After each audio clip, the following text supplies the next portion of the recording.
Pavilion. Yan, bigis si mama mo. Tingnan bigis si mama. Hina lang kasi dapat ang lakad. Hina para mahulog. Hindi yung... Tingnan natin. Way back. Ay, ko. Tingnan na mama. I love garden farm. Garing.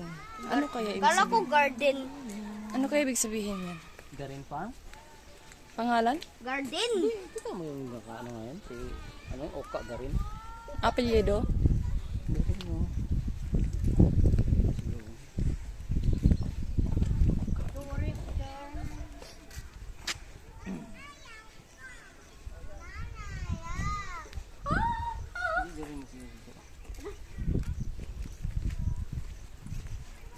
Tapos na. Ikaw na! Pero mo ako. Nak. I love Jim Maras. Dito ka dapat.